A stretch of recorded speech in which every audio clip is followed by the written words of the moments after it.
السلام عليكم ورحمة الله وبركاته. جرجرتو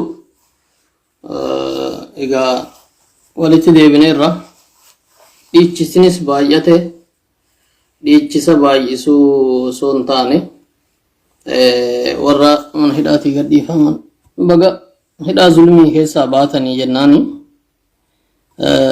نلو أمبلي دو أمبلي سهلمي دي سيوا بلي سهلمي توهو غافم هدامي ونبلي سنون دي رابطة ندامو جمرة يمكن هدا سنون من مركوسو أرجعيشو بسبب ماله هدامي هو كم تلات إذا كانت الرجال دوغادا ونسان تهاتران وأنما قد سيسو ولكن إمسان هدامنيف حتني قديدني أجيسني دون تاني ما سياساتي دمسون فراميرا هم فرام هيكمون ساني دم ساني فرا موسمان بلسجنا هم مانغور رجروتي هم فرام موسمان بلسجنا دا ركون أمتران حرقه هجرو أجيتشا حرقنا نمدو هجرو نموت من هدات حرق دررمانيت إني فماني إيتماني كان كبجاك أباتورو إيتمي كان أجيفمي اتجرو نفرا واتكم فرو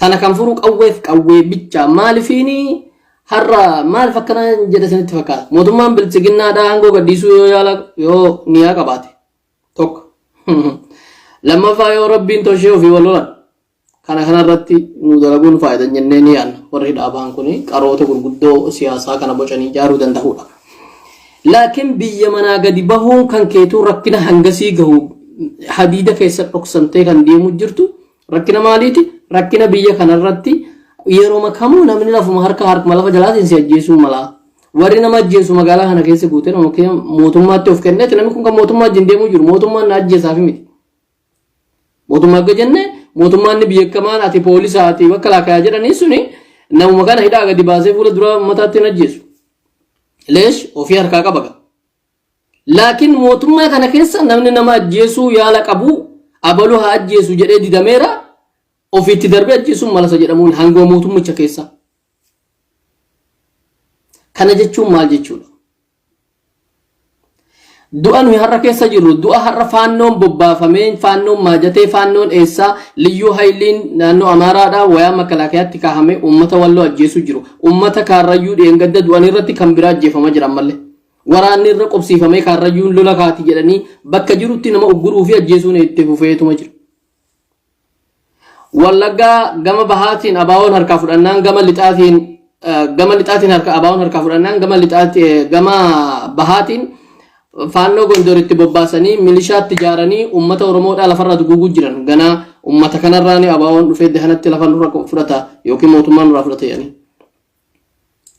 ور سياسه افان نغها غچون غبيا دابا غبيا لغدا اكس مي غبيا حرق namni tokko deeggarte jedhame guyyaan mee gabayaa lagadhaa sana jedhu jawween gadi beeyama gabayaa lagadhaa jedhee guyyaan inni jedhe sayyooti gabayaa lagattee olte ati onogsiin jedhama guyyaan biraa namni halkan manaa fuudhee sijjiisaa jechuudha guyyaan akkana keessa jiru keessatti qabsoon duri yeroo wayyaanee sheexaana jennee nuti waa'ee wayyaanee akkasitti ol qabnee haasofnu sunuu akka qoosaa taate amma jechuudha siniif galee sunuu akka qoosaa taate jechuudha amma dubbiin jabaattirra kanaafuu dhiichisuuni obboleeyyan keenya jaalannu kaleessa fuudhanii badii tokko malee hidhaatti darban bahuun isaanii waan gaariidha tokko lama fakkeenyaaf Jawar Mohamed yoo biyyaa bahe malee biyya keessa yoo kan taa'u ta'e mana isaasan keessaa gadi bahuun eeyyama mootummaa gaafatu barbaachisa mootummaan eegumsa godhuu barbaachisa mootummaan inni amanamaa eegumsa godhaa mootummaan harka eenyu jira waan jedhamaa jiru yaadataa jirtu dhagahaa jirtu naannoo warra kaanitti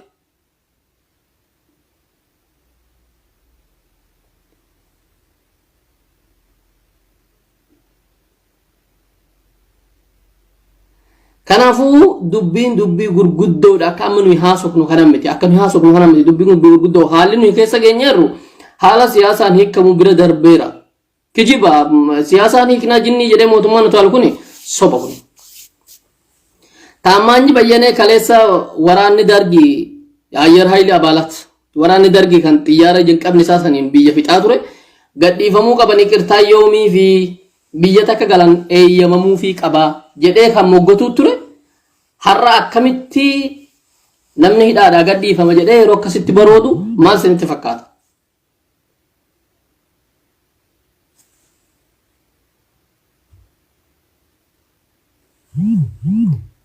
Kanaaf qaamni kamuu siyaasa keessaa gadi bahe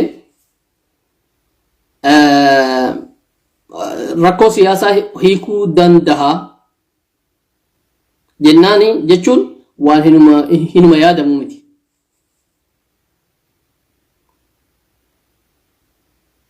Siyaasni amma keessa jirru kun hamma aangoorra jirutti gabaabamatti. Gama biraatiin Jawar maaliif hiikkame warri siyaasaa kun maaliif hanga ta'e hiikkamanii warra Tigraay dhugamatti amma warra Tigraay kan gadhiisa biyyi fakkeenyaaf warra Tigraay faan baana akka warri kaan jibban duma biyyeeku maaliif gadhiisa isinitti fakkaata yeroo itti qabdanii ilaaltan. Ani akka yaada kiyyaatti kan yaada kiyya kan nama biraatti wajjin walii galuu hin dandeenye abiyyi ganaa warra waraanaa kana wajjin gadi taa'ee mari'ata yoo dhugaa addunyaan asisa qabdee raattee ati carraa tokkoffaa si kennina carraa tokko sun gubatee jennaan warra qawwee kana gargaarree aangoo irraa humnaan si darbinee bakki ati jiruu kan kee hafetti jiraattu akka jirra si goona yoo jedhanii jiraatan dhugaa aangoo nan gadhiisaa akkana reebne akkuma Hayilamaariyaam nagaatti jiraadhaa jedhee yoo aangoo gadhiisa ta'e gana warri qawwee qabanis yoonni aangoo gadhiise qawwee lafa kaahanii waraana isaanii akkuma waraana kaaniitti kabajamee fi gara aangootti dhufuu danda'u yookiin gara ummatummaatti dhufuu danda'u. Aangoon ammoo qaama sadaffaatti kennamuu danda'a. Fakkeenyaaf warra dimokiraasiitti amanu warra qawween kaafateen akka jawwee fa'aa warra kaanitti kennamuu danda'a. Jechuun kennamuu danda'a yeroo jedhu afaan nagaaduun taane mootummaan ce'umsaan ijaarame achiin booda filannoo jechuun ba'a. Mootummaa ce'umsaatti kennan jechuun ammoo aangoo gadhiisanii qaama sadaffaatti kenname jechuudha. Dhaggeeffadha. Kanaan ala taanaan jawweenis waa fiduu hin danda'u warri maallee gadhiifames waa fiduu hin danda'u wanni itti jiramu mana isaatiin ala waan biraa quba qabaatu hin danda'u inni namni ajjeefamaa jira Finfinneetti namni ajjeefamaa jira eessatti namni harkifamee ajjeefamaa jira namni qiimii walirraa qabuuf irmijjaa usadu irmijjaa fudhadhaa jedhameetuma akkanumatti deemeetuma namni abbama barbaade ajjeesuun akka eeyyamameeru kanatti maal gochuu danda'a? Seera dheengadda bahe keessaa warra nu loluu jiru kana deeggaruu yookiin waan isaanii mooraalii kennu dubbachuun nama hiisisa jedhamee akka baheeru beektanii? Mirga isa kam haasoftareeti? Poolisiin tokko karaarra si qabee moobaayila kan kee fattasheeti alaabaa abaawoodhaa qabda. Aboo suuraan Jawar Mohamed Jawar kan kee keessa jira moobaayila kan keessa jira jedhamee dheengadda sanbateetti nama ajjeefamee dabar. Footoo ati gadhiifamtee mana taa'uun faayidaa maal qaba? Footoo keetiif namni du'aa jira. Inni warri poolitikaadhaa gadhiifamee rakkoon hiikama rakkoon Itoophiyaa jettan. Rakkoo Itoophiyaadhaa akka isaan hiiknetti kan cufan dhuma isaan mana hidhaatiin ala jiranitti bara. Gaafa Jawar mana hidhaa ol sheenirraa zabanni hiriiraan nu sodaachiftan darbeen jenne abiyyi gadi bahe. Taagleen ibbataal wayin taaglobbinaa wayin taagleen ibbataal. Kaa'uun baalaa bacaacaataa min faraa yeellam. Jenne gaafa baardaa irratti salfitti baan. Eenyuuf jedhe Oromoof jedhe. Kana booda salfiin sodaannu nuti.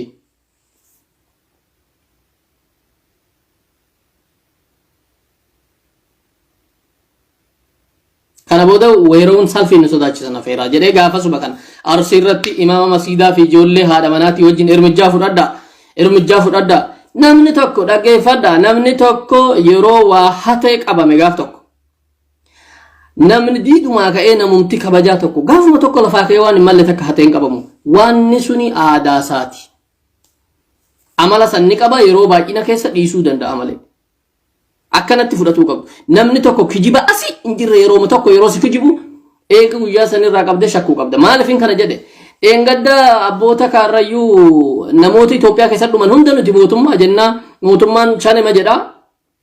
Mootummaan kominikeeshinii mootummaa naannoo Oromiyaadhaa baasee shaneen nama hanganaa fixxee jedhee nama halkan ajjeesaa bule. Waasan baasanii siniif galee waasan baasanii shiitana nutu godhee lakkii ofuma wal dadhabanii jennaan. Siniif galee افتح الدريشة الدريشة هذا مقفل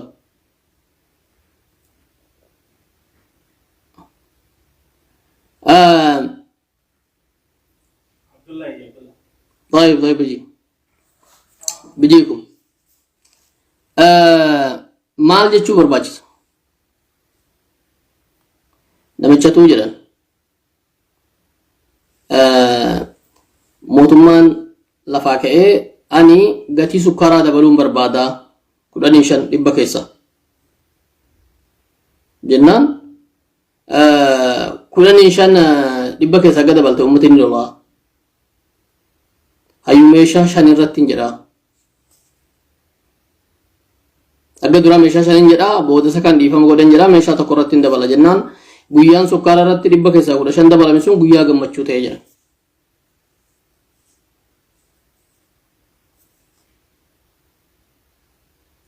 kanaafuu waa xiqqoodhaan akka waan bilisoomne tahuu duun taane of eeggannoodhaan warri siyaasaa kun bakka isaanii malu akka argatan tokko lammaffaa yoo danda'ame yoo gadi biyya bahanii tahan malee obbo Daawud Ibsaa eessa jira hoggantooti abaa'oodha gurguddoon eessa jiran harka nu dhoksisuu bichaaf akka Jawaarii fi namoota muraasa nu banan kana ta'uu beekuu qabu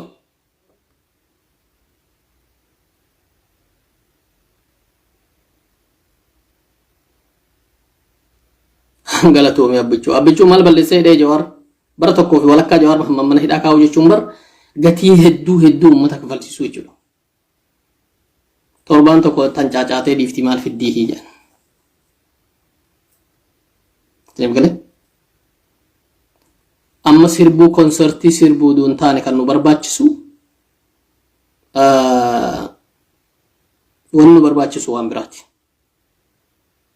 Sagalee tokko jecha tokko mootummaan bilisiginnaa hanga aangoo irra jirutti dhiigni uummata Oromoodhaa dhangala'uun hin dhaabbatu. Mootummaa kana aangoo irraa darbuudhaaf ammoo karaan tokkoof tokko. Warri poolitikaadhaan haa dalaganii yoo danda'ame jara walitti naqanii Baardaarii fi isaan waloluu jalqabaniirani. Yoo dadhabame garuu isaan hojii isaaniitti itti fufuu qabu.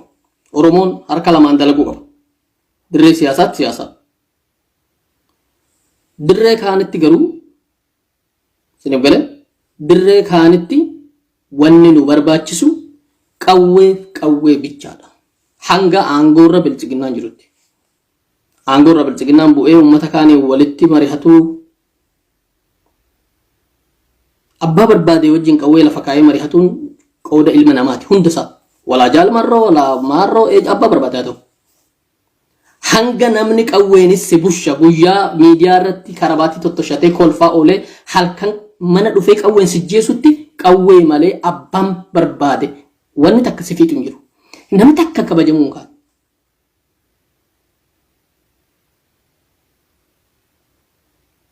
Ani qawwee qabaa halkan si sodaachisaa bulaa guyyaa immoo yoon barbaade hidhaa si baaseetiin uummata TV dura si kaahee waan laala kanan taqabbalu. Kanaafuu inni du'arraa hafuu fedhe har'as borus tokkoof tokko karaan inni maali? Gadi bahee akkuma Abiyyi har'a wallaahi cinqamee jennaani sababi hiikamuu Abiyyiidha lola har'a sa cinqite tana hiikamuu Jawar Mohamed sababni har'a hiikamuu Jawar Mohamed fa'a cinqaa waraanni Oromiyaa hunda keessatti ijaaramee uummati guutuun gara waraanaatti deemuu kana. Sibgale wanni biraan jiru osoo har'a hundinuu rafee manatti galee raate Jawar kissiin biraatti kasasamee gara bara 15 12 kasan booda ofuuhuu waa'ee siyaasaa irraa fatee baajanii akkasitti amanu ture.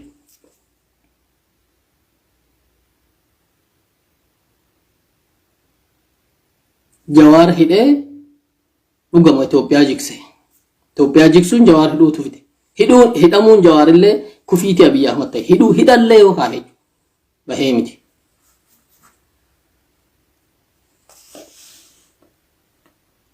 Kanaafuu rakkoo akkasiiti. Nu mudatee namni keenya du'aatuma jira. Aweetuu bakka jedhamu dawaa caffaa nama ajjeefame dheengaddaa nama jahattu du'e nuun jedhame namni tokko ruuhiin hoffoleera eeguma du'e jedhame ni jedhame nama 5 Dhuma abbaa ilmaan faa wajjinii abbaan hoffolee akka jedhanitti ilmi du'e. Wallahi waan basiita takka jechuudha. Waan basiita waan laafaa irratti abalu shanee jedhamee kasasamanii guyyaan qaxaroodhaa sun uduun gahin lakki namni hedduun bu'ee uummata shanee miti jedhee namni hedduun ragaa bahe. Ragaa san irratti guyyaan qabamee uduu guyyaa sun gahin hirmijjaa fudhadhaan nuuf kennameera maali rakkoonii jedhanii awweettuun dawaa caffaa karaa xurisiinaati. Uummata nama 8 rasaasaan dam godhanii namni 5 ruhiin baree tokko haala du'aaf jireenyaa keessa jira jedhanii jaheessaadha. Abbaa fi ilma fa'aa walirratti jechuudha. Waan sin ajaa'ibuu namoota qawwee harkaan qabneedha. Jihaadiin dhumna malee nuti nuntumtan jaaniini harka qaxaqatanii qawwee diratanii qaxaqatanii uleedhaan lafa tajjeesuu yaallaan uleedhaan ofirraa lolanii ennaani nama uleedhaan ofirraa lolee kan wanni godhaniidha. Rakkoo gizee jadduu jiru jira soofiyyaa fi maarroo jedhanii juma'aan irratti salaatamu jedhanii soofiyyaa fi juma'aa waliif fedhan akka waan amantaa keessa waan biraa shennu. Alaa yaal rakkoo biraa qabanii maqaa shaneetiin namatti bahatanii jechuudha. Waan hedduutu ta'amaa jira. Gabaabamatti warri konsortii fi dhiichisaa kummee gadi taa'aati. Dhiichisa duuntaanee barjawwa eegaatti hidhamte akkana jirraa jedhaa gadi bahaa miidhaa jiru hima. Inni barbaachisu isa sani malee iyyuu fi konsortiin gaafa walloon dhumus konsortii matti taphatamaa ture wallahi kara Dubaay kana kareessa Oromoo. Gaafa abbootiin gadaa Oromoon silaa mataan isaanii abbaa gadaati miti abbaan gadaa dhumee bulellee konsortii matti taphamaa ture. Eega du'anii illee konsortii matti taphamaa ture.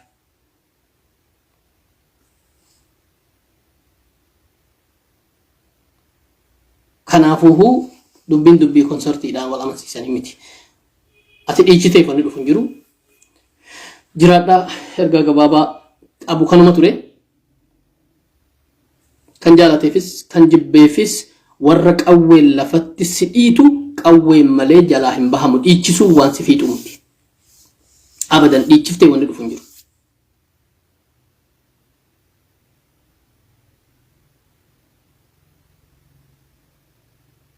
Kuni haqiiqaa jiru. Hojiin lafarratti hojjetamu jira. Namni takka gadi nurraa ta'e uummata keenya waliin naqanii fixan. Namni waliin madaa'ee dhume. Kanumaa akkana dhumnu kana asiin inni kun kana himataa inni kun kana himataa wallahi wanni tahamu jiru. Mee akkamii waliif fayya uummati kun? Uummati namni 5 guyyaan tokkotti abalu shanee jedhee abalu si kasasee liqaambariidhaan wal lolanii liqaambarii miti namatti guuree dhufe nama 6 bakka tokkotti nama 5tu ruhii dhabe kaan 3 jiran akkatti jiranii jira. Dengade kabballee akkanatu ta'a. Boruun kun ka'ee kan irratti harka bahadha jedha ta'an beekamu. Borumee boruun hojjesu kun yoo deeman nu hiikame wajjin jira. Wallahi hulaa dhufeera wanni kanaaf. Hulaa.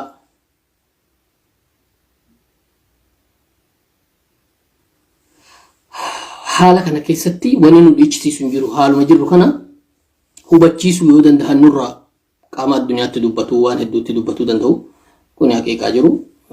Kanaan ala wanni haaraa hin dhufe jedhee namanu jiraadhaa ergaa kiyya hammanuma ture dhiichisuu duun taane madaan keessa jirru karaa siyaasaatiin ni falama siyaasaan akka falamne Abiy Ahmed didee qawwee butateera. Kanaafuu ammas gaaga'ama biraan fidinaadha. Karaa tokko hamma gaafa Abiy Ahmed aangoo isaarra warri aangoo irra jiru hundi warra qawwee nama jeesu taman hin jiru aangoo isaarra qawwee nama jeesu dhiisa har'a yoo jedhan akkana mana. Eenyu camadaa afaan hamma jiranitti abadan andargaajjoo xiggeefaan gara jabeenyummaan keenya durii sun itti faayidamuu qabnaa jedhee baru nafxeenyummaa durii jechuudha. Jiraadha. Qawween malee afaan nagaatiin namni qawween nama nurraa fixe harka duubatti hidhee afaan nagaatiin araaramasa jiru waan hin jirreefuuhu dhiichisuu fi abbichuu keenya nurraa dhiisaati. Qabsoon itti fufa. Jawween kaleessa hiikame immoo akkamitti akka qabsaa'u ni beeka. Akkamitti akka qabsaa'u irra hedduu nama abbaa hirriibaa keessaa waan ta'eef ni beekanni. Warri konsortiidha konsortii dhiisaatii mee dhiiga uummata keessaniitiif fala barbaadaa isiniin jedha.